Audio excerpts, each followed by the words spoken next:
하나님께서 에덴 동산에 두 가지 제도를 세우셨습니다. 예배 제도와 또 가정 제도죠. 그래서 이 두 제도는 하나님의 나라를 이 땅에 이루는 중요한 그런 역할을 하는 제도죠. 그래서 우리가 교회에 와서 예배 드리는 것, 또 우리가 이 가정, 다 이 땅에 하나님의 나라를 이루는 그런 중요한 하나님의 이 방법인 것입니다. 그래서 이 두 제도는 하나님이 세우셨기 때문에 신성합니다. 그래서 우리가 예배 드릴 때도 거룩한 옷을 입고 하나님 앞에 우리가 거룩한 예배를 구별해서 드리는 것이요. 또 가정도 마찬가지죠. 그래서 우리가 함부로 비난하거나 또 무너뜨려서는 안 돼요. 특히 하나님이 세운 이 가정은 하나님의 축복의 통로가 됩니다. 출애굽기 10장 6절에 여호와를 경외하고 잘 섬기면 그 축복이 자자손손에게 천대까지 임하느니라. 우리 주변에도 하나님 잘 섬기는 가정을 보세요. 그 가정 자녀들이 잘 되는 걸 우리가 보게 되죠. 또 하나님이 세운 이 가정은 언약 전달의 그런 통로가 됩니다. 하나님의 언약이 그 가문과 가정을 통해 후대들에게로 흘러 들어가죠. 대표적인 우리가 가정이 바로 아브라함의 가정이죠. 아브라함이 언약을 붙잡고 그 언약을 그의 자녀 이삭에게, 또 이삭은 그의 아들 야곱에게, 그리고 그 언약이 요셉에게 전달되죠. 결국은 아브라함 4대 만에 그 요셉을 통해 세계 복음화의 언약이 성취되잖아요. 여러분이 중요한 거예요. 여러분이 바로 아브라함과 같은 언약의 시조가 되길 바랍니다. 그래서 우리 자녀들에게 그 언약을 부지런히 각인시켜라. 마음과 생각에 각인시키고 뇌에 각인시켜라. 뇌에 각인된 거는 평생 가게 돼 있어요. 그게 바로 렘넌트 운동 아니겠습니까? 바로 언약 전달의 통로. 그리고 가정은 세계 복음화의 도구가 되는 것입니다. 하나님은 가정을 통해 세계 복음화, 전도 선교, 또 237 5천 종족을 복음화하는 줄 믿습니다. 그래서 마태복음 19장 6절에 하나님이 짝 지어주신 가정을 사람이 나누지 못할지니라. 가정은 신성한 것입니다. 하나님이 세웠어요. 이 신성한 가정을 함부로 깨거나 파괴해서는 절대 안 돼요. 그래서 임의로 가정을 파괴하는 자는 반드시 하나님께서 심판을 하십니다. 그래서 가정의 가정폭력, 하나님이 그걸 허용하지 않습니다. 왜요? 베드로전서 3장 7절에 아내는 연약한 그릇이기 때문에 따라합시다. 아내는 연약한 그릇이다. 하나님은요, 그 집안의 아내를 연약한 그릇이에요. 그래서 폭력을 해서는 안 돼요. 귀하게 함께 보호하고 그리고 가정을 세워나가야 되는 것입니다. 성도는 이 하나님이 세우신 가정을 파괴하는 것이 아니라 힘써 세우는 자가 되어야 할 줄 믿습니다. 에스겔 22장 30절에 성 무너진 데를 막아서서 나로 하여금 멸하지 못하게 할 자는 복이 있도다.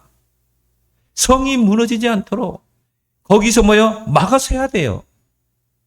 칼을 들고 창을 들고 방패를 들고 적이 우리 성을 함락시키려고 할 때 막아야 돼요. 그게 저와 여러분들의 역할인 것입니다. 가정이 무너져가는 시대 아닙니까? 쉽게 만나고 쉽게 가정이 깨지는, 점점 이혼율이 많아지고 있습니다. TV를 보면요, 연예인들 보니까 이게 바로 지금 세대의 모습이구나. 너무 가정이 많이 파괴돼요. 이 가정을 파괴하는 그 범인이 바로 사단입니다. 하나님은 가정을 세우죠. 사단은 가정을 파괴시키는 거예요. 왜? 사단은 너무 잘 알거든요. 가정이 깨지면 세계 복음화는 중단된다는 걸 잘 알아요. 그래서 어떻게 합니까? 어떻게 해서라도 가정을 파괴하죠. 그래서 이 사단이 우리 가정을 파괴하지 못하도록 여러분이 막아서야 돼요. 여러분이 방패를 들고, 여러분이 칼을 들고, 창을 들고 막아서야 됩니다. 사단은 누굽니까? 이간자입니다. 부부간에 이간시키고, 부자간에 이간시키고, 그리고 분열을 일으키고 파괴시키고. 가정 파괴범은 사단이요. 여러분이 거기 이용당하면 안 돼요. 여러분은 오히려 어떻게 해야 돼요? 막아서야 돼요. 성 무너진 데를 막아서서 나로 하여금 멸하지 못하게 할 자는 복이 있도다. 여러분이 방패가 되고 여러분이 막아서 가정을 세우시길 바랍니다. 그래서 이사야 62장에 여러분을 성벽 위에 파수꾼으로 세웠나니 여호와로 쉬지 않고 우리 가정을 세우도록 쉬지 않게 하라. 쉬지 않고 일하시게 하라. 기도의 파수꾼, 영적 싸움의 파수꾼. 부부가 이혼하면 그걸로 끝납니까? 그 자녀들에게는요, 큰 상처로 남습니다. 그리고 뭡니까? 평생 갑니다, 이게. 그래서 우리는요, 어떻게 해서라도 그걸 막아야 되는 것입니다. 불신 남편? 아니에요. 여러분이 영적 싸움을 싸우고, 여러분이 기도하면 반드시 돌아올 줄 믿습니다. 반드시 돌아오게 돼 있어요. 왜? 흑암의 강한 자에게 붙잡혀 있잖아요. 뭐 강한 자를 결박시켜서 강한 자의 손에서 빼내오는 거예요. 그리스도의 이름으로 영적 싸움을 싸워서. 그래서 하나님의 말씀인 성경에서 말하는 부부관계는 무엇인가? 오늘 분명한 답을 찾길 바랍니다. 첫 번째로 부부는 돕는 배필이다. 오늘 18절에 여호와 하나님이 이르시되 사람이 혼자 사는 것이 좋지 아니하니 내가 그를 위하여 돕는 배필을 지으리라 하시니라. 부부는 돕는 배필입니다. 나의 소유물이 아니에요. 내가 소유하려고 하니까 어떻게 됩니까? 다툼이 일어나죠. 가정폭력이 일어나죠. 왜 아내를 폭력으로 휘두릅니까? 내 소유이기 때문에 그래요. 베드로전서 3장 7절에 아내는 연약한 그릇이라 생명의 은혜를 유업으로 함께 받을 자로 알고 귀하게 여기라. 생명의 유업을 함께 받을 자예요. 그래서 우리가 어떻게 해요? 나의 소유물이 아닌 귀히 여길 자라 이 말이에요. 귀빈이라 이 말이에요. 귀빈. 우리 보면서요. 야, 가정을 세우는 그 중요한 일들을 아내가 하는 것, 아내가 하더라고요. 자녀들 키우고 교육시키고 그걸 대부분 아내가 하잖아요. 얼마나 귀합니까? 귀빈이죠. 여러분 뭐 자녀 옛날에는 7남매 8남매 엄마들이 다 키웠어요. 우리 어머니 시대 때 그 이야기를 들어보면요. 밭에 가서 콩 메고 일해야 되는데 무슨 산후조리가 있습니까? 그냥 애 낳으면 조금 미역국 먹고 그리고 일하러 갔어요. 그리고 집 기둥에다가 그 갓난아기 새끼줄로 묶어놓고요. 그러러 일하러 갔어요. 그럼 그 애기가 막 울다 지쳐서 그냥 자죠. 그렇게 키웠다니까요. 저희 어머니도 저지부족해가지고 쌍둥이다 보니까 그 어머니가 뭐 시골에서 뭘 드시겠어요? 땅이 나는 그거 가지고 뭐 영향이 됩니까? 젖이 안 나오니까요. 말 들어보면 젖 동냥하러 다니고 그렇게 키웠다니까요. 연약한 그릇이라 생명의 은혜를 유업으로 함께 받을 자라 알고 귀빈으로 여기라. 여러분 아내를 귀빈으로 여길 바랍니다. 우리 자녀들을 이렇게 훌륭하게 키워놓고 얼마나 귀합니까? 어떤 아내는 자식 내팽개 쳐버리고 또 집 나간 아내도 있는데 얼마나 귀합니까? 우리 집사람은 연약한 그릇이 아니라 강한 그릇인 것 같아 아주. 그래서 우리 학부모 모임 오시면 저보고 가라더라고요. 우리 주역이 제가 또 막 학교 가서 태워다 주고 학원 태워다 주고 운전을 못하니까 그러겠죠. 부리는 노예가 아니라 이 말이죠. 가정을 함께 세워나가는 동역자인 줄 믿습니다. 돕는 배필, 동역자라니까요. 그래서 남편에게 아내는 동역자입니다. 아내에게 남편은 동지입니다. 함께 동역해서 자녀를 키우고 가정을 세워나가는 것입니다. 부부는 서로의 부족함을 메우는 돕는 자입니다. 그래서 이 지구상에요, 완벽한 부부는 없습니다. 완벽한 가정은 없어요. 왜 그래요? 모두가 다 창세기 3장 출생 아닙니까? 그 두 남녀가 만나서 가정을 이루는 거예요. 완벽한 부부는 없어요. 아무리 저 부부는 알콩달콩하고 부부가 서로 사랑하고 그렇지만요, 완벽한 부부는 없다니까요. 완벽한 가정은 이 지구상에 없어요. 아담과 하와도 무너지는데요. 결국은 뭡니까? 범죄하고 서로 책임을 전가하잖아요. 최초의 그 부부도 그랬는데 서로 다른 배경에서 살다가 만난 거예요. 성격도 다르고 기질도 다르고 우리 집사람하고도 보면요. 너무 다른 거 있죠. 하여튼 음식부터도 다르고 성격도 다르고 또 거기다가 숨은 영적 문제 가지고 시집 오잖아요. 숨은 영적, 그것도 보니까 가문에 내려오는 영적 문제. 영적 유산으로 받아가지고 또 나에게 있는 영적 문제. 그거 가지고 시집가고 장가가잖아요. 연애할 때는 모르잖아요. 순교도 없고 백마탄 왕자 같고요. 백설공주 같고 저 남자한테 내가 결혼하게 되면 저 남자가 정말 가정을 든든히 세우겠다. 그래가지고 뭡니까? 연애 때 남편이 너무 잘하니까. 그래서 이렇게 결혼하잖아요. 듬직해 보이고. 그 환상이 최고 길면 6개월이래요. 보통 3개월. 그 남편에 대한 환상, 그 아내에 대한 환상이 길면 6개월이. 그 안에 이제 못 참고 깨지는 거죠. 이혼한 부부들 보세요. 다른 거 없어요. 1위가 뭐든가요? 성격 차이, 성격. 성격이 안 맞는데. 이 지구상에 성격 맞는 부부는 하나도 없다니까요. 근데 제가요, 이게 딱 복음 깨닫고 나니까 오히려 성격이 안 맞을수록 더 좋아요. 나의 약점을 아내가 가지고 있기도 하고요. 그러니까 서로 뭡니까? 메워주고 메꿔주고 서로 협력하고 그게 부부인 줄 믿습니다. 부부 관계에서 중요한 것이 상호 간의 신뢰인 것입니다. 그래서 뭡니까? 부부 간에는 서로 신뢰할 수 있어야 돼요. 또 신뢰감을 줘야 되고.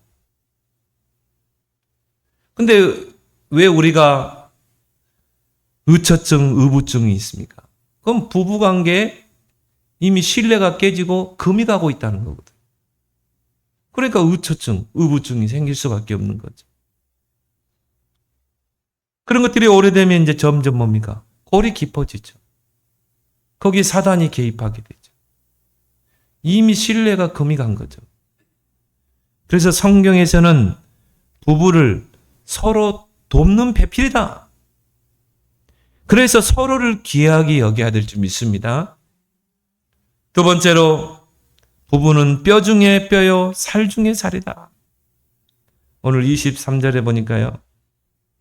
아담이 이르되 이는 내 뼈 중에 뼈요 살 중에 살이라. 내 뼈 중에 뼈, 내 살 중에 살.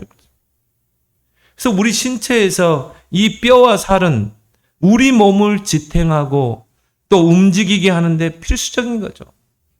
여러분, 이 뼈대가 튼튼하지 못하면 어떻게 됩니까? 그 자리에 쓰러지고 그러잖아요. 그래서 뼈는 우리 몸을 지탱하게 합니다. 뼈는 신체를 지지하고 내부 장기를 보호하죠. 이 뼈가 없으면 어떻게 돼요? 뭐에 부딪히고 하면요, 그 장기가 다 파열됩니다. 뼈가 다 보호하고 있잖아요. 그 뼈가 우리 몸을 지탱하고 있잖아요. 지지해주고 있죠. 또 뼈 속에 있는 그 골수는 혈액 세포를 만들어내는 그런 중요한 역할을 하고 있는 것입니다. 그리고 거기에 신경이 다 이렇게 흘러가잖아요. 뼈에는 칼슘과 인, 그런 무기질이 그 속에 있죠. 근데 이런 것들이 부족하면 어떻게 됩니까? 뼈가 부러지게 되죠. 그래서 골다공증이라고 그러죠. 뼈가 약해서 뭡니까? 쉽게 골절되고 부러지는 거 아니겠습니까? 부부 관계가 그렇다니까요. 남편에게 아내는 뭡니까? 뼈 중에 뼈요, 살 중에 살. 아내에게 남편은 뼈 중에 뼈, 살 중에 살이라는 것입니다. 우리 가정을 지탱해주고, 우리 가정을 지지해주는 지렛대 역할을 하는, 그게 부부 관계인 것입니다. 얼마나 귀합니까? 부부 관계는 이런 뼈와 같이 서로를 지지해주고 지탱해주는 관계인 줄 믿습니다. 이 건물을 지지하는 그 지지대가 부러지면 어떻게 돼요? 건물이 무너져 버리잖아요.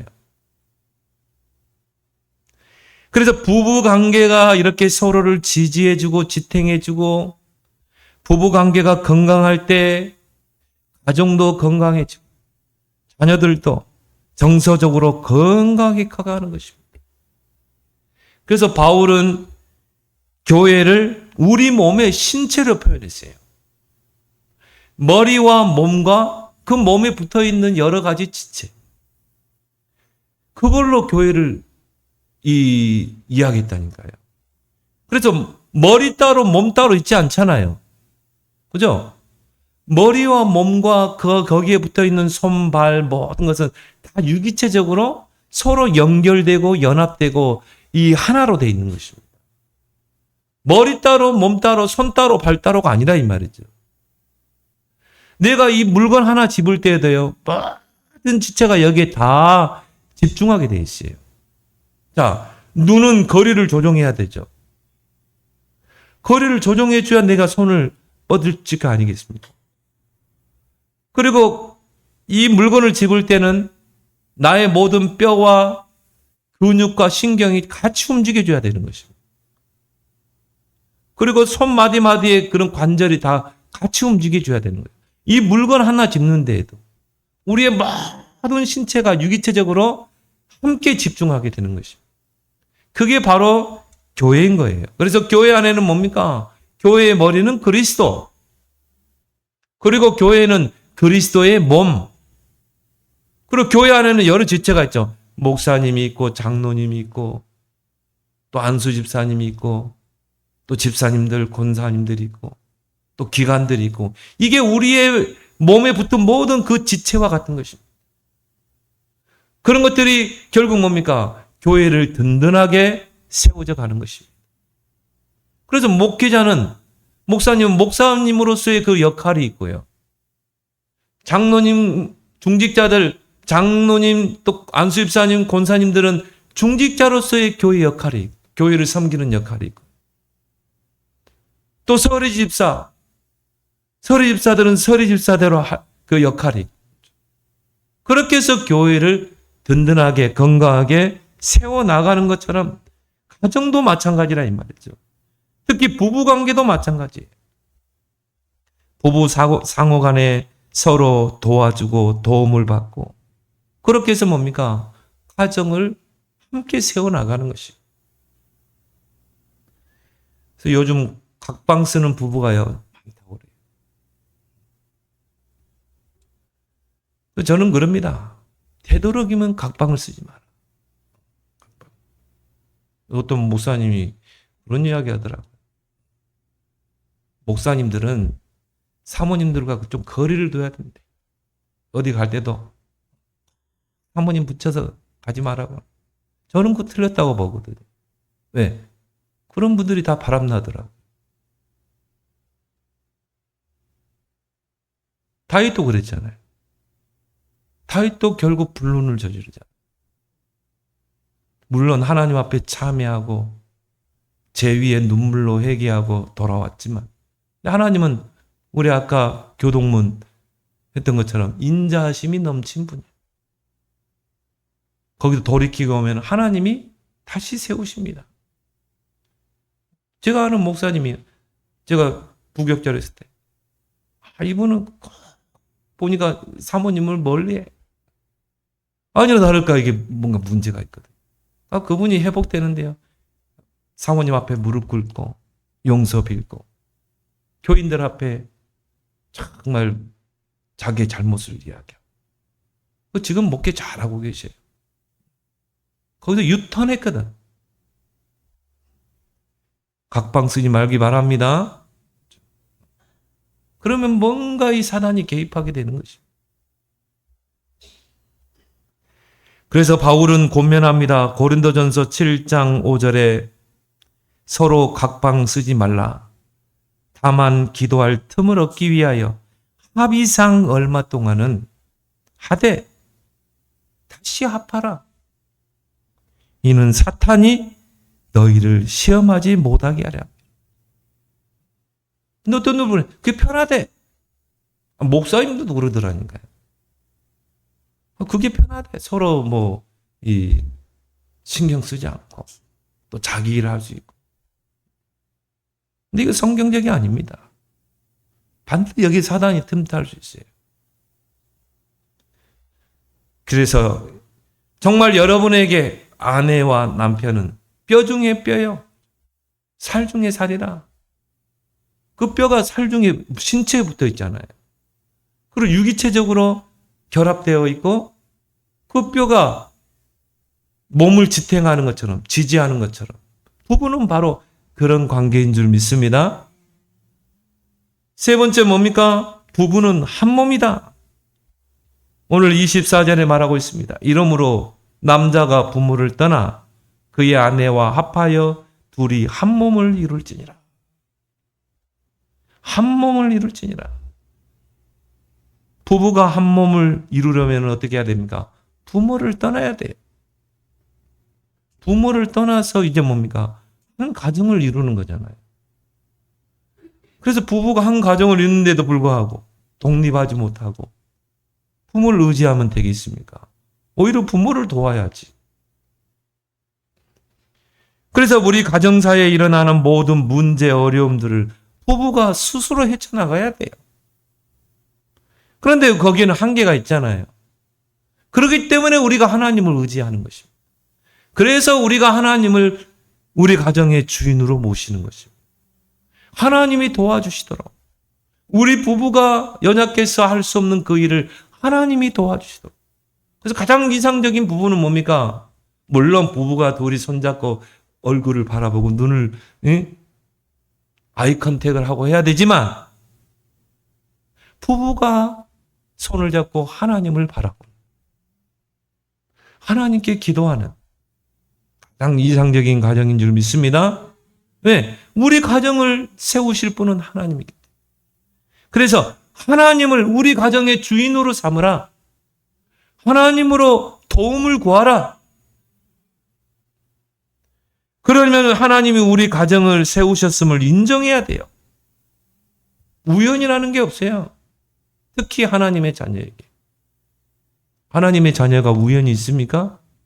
하나님은 창세전에 여러분을 택했는데 이 천지가 창조되기 전부터 여러분을 아셨고 하나님이 여러분을 택하셨는데 그럼 영혼까지 여러분이 죽어서 천국 갈 때까지 그 모든 여정을 하나님이 다 계획하시고 작정하시고 그리고 이 땅에 오게 하셨고 자라게 하셨고 예수 믿게 하셨고 그리고 남편 아내를 만나고 불신자든 신자든 상관없이 그래서 가정을 이뤘다면 그게 우연히 하나님이 실수로 한 거냐 이 말이죠. 하나님의 그 구속사의 전체를 놓고 볼 때 저는 그렇지 않다고 보거든요. 그럼 내가 왜 불신 남편으로 삽니까? 그 가정을 살리라고, 선교사로. 그래서 우리는 그 시댁을 놓고 기도하면서 영적인 싸움을 싸우면서 하나님의 나라가 임하도록 기도하는 것입니다. 그리고 하나님 시간표가 되면 이제 하나님께로 인도하는 것입니다. 하나님이 우리 가정을 세우셨다. 뭐 하기 위해서요? 하나님이 축복을 주시기 위해서. 정말 언약을 후대에게 전달하기 위해서. 세계 복음화의 언약을 이루기 위해서. 우리 부부를 만나게 하셨고, 가정을 이루게 하셨고, 우리에게 이런 자녀들을 주신 줄 믿습니다. 보고 인정하지 않으면요, 절대 여러분 하나님과 관계없는 삶을 살아요. 그러니까 부부간에 서로 갈등하고 서로 반목하고. 하나님이 세운 줄 믿습니다. 그걸 인정해라. 하나님이 우리 가정의 주인 되심을 인정하라. 내가 주인 되면요, 그 짐을 내가 다 져야 돼. 근데 하나님이 내 인생의, 우리 가정의 주인이라면 그 주님께 맡기는 것입니다. 그게 기도예요. 남편이 속썩입니까? 누가 그러더라고요. 그냥 하나님 앞에, 하나님 저 인간이 왜 저럽니까? 아내가 속썩입니까? 저 여자가 왜 저럽니까? 기도하면 돼. 그럼 하나님이요, 너부터 잘해라. 분명히 답을 주겠죠. 시편 127편 1절에 여호와께서 집을 세우지 아니하시면 세우는 자의 수고가 헛되며 여호와께서 성을 지키지 아니하시면 파수꾼의 깨어 있음이 헛되도다. 하나님이 우리 가정을 세워야 한다니까요. 여러분이 하나님이 우리 가정을 세우셨고 하나님은 우리 가정의 주인이다, 이거 인정하지 않으면요, 여러분 평생 동안 갈등하고 살아야 돼요. 평생 동안 갈등하고 살아야 돼요. 얼마나 인생이 고달프겠어요. 누구 말대로 저놈이 남편이 개나 돼지면 그냥 잡아먹기라도 하는데 잡아먹을 수도 없고 잖아요. 평생 갈등하며 살아야 돼요. 신세한탄하고 내가 어떻게 저런 인간을 만나가지고, 그런 사람 많잖아요. 인정하지 않기 때문에. 하나님이 우리 가정을 세우셨다는 것, 하나님이 우리 가정의 주인이라는 걸 인정하지는 않아요. 인정하면 맡기잖아요. 기도하잖아요. 그리고 자유함을 누리는 것입니다. 하나님이 우리 가정과 자녀를 세워달라고 기도해야 돼. 하나님 우리 가정의 주인이십니다. 하나님이 우리 가정을 세워주세요. 하나님이 우리 남편을 바꿔주세요. 하나님이 우리 자녀들이 곁길로 가지 않게 해주세요. 우리에게는 기도의 배경이 있잖아요. 그래서 저와 여러분들을 성벽 위에 파수꾼으로 세운 것입니다. 여러분 가정을 지키라고, 여러분의 가정을 세우라고. 우리가 못 세우기 때문에 여호와께서 우리 가정을 세워 영광 받으시기까지 그러시지 못하시게 하라. 여러분이 기도할 때 하나님은 일하십니다. 오늘 18절에요. 사람이 혼자 사는 것이 좋지 아니하니. 독신주의는 성경이 아닙니다. 성경적이 아니에요. 하나님은 남자와 여자가 만나 가정을 이루기를 원하십니다. 그 세 가지 이유가 있다고 그랬죠. 하나님의 축복을 주기 위해서, 언약을 전달하기 위해서, 세계 복음화로 쓰기 위해서, 남자와 여자가 가정을 이루어서 생육, 번성, 충만, 정복, 다스리기를 원하시는 것입니다.